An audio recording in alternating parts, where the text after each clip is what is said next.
Dasturlarimiz orqali xabar berib borayotganimizdek, ayni kunlarda viloyatimizda ham futbol va mini futbol bo'yicha Davlat xavfsizlik xizmati kubogi musobaqalari davom etmoqda.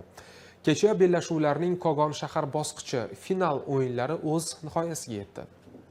Davlat xavfsizlik xizmati kubogi bellashuvlarining joriy mavsum, tuman va shahar bosqichi o'yinlari o'zining hal qiluvchi pallasiga chiqib bormoqda. Kuni kecha Kogon shahrida turnirning mini futbol bellashuvlari yakunlandi. Dastlab maydonda qizlar jamoalari saf tortishdi.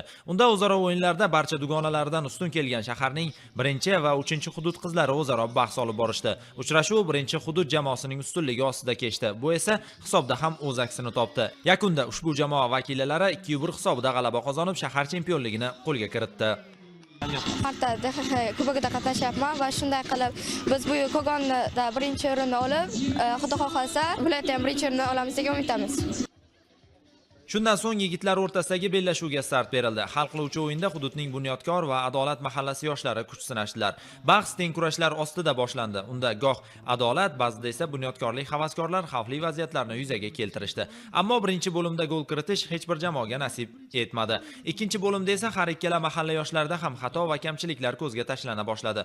Bu esa tabiiyki darvozaning ishg'ol etilishi bilan nihoyalandi. Adolatlik futbolchilar hisobni ochgandan so'ng yana olg'a intildilar. Bu safargi yurish ham samara berib, hisob ishonchli ko'rinish oldi. Shundan so'ng Bunyodkor mahallasi o'tkazib yuborilgan golga faqatgina bir marotaba javob qaytara oldilar. Shu tariqa uchrashuv 2-1 hisobidagi Adolat mahalla fuqarolar yig'ini sportsevarlarning g'alabasi bilan yakunlandi. Endilikda ular musobaqaning viloyat bosqichida Kogon shahri sharafini himoya qilishadi. Eslatib o'tamiz, Davlat xavfsizlik xizmati kubogi musobaqasi davom etmoqda.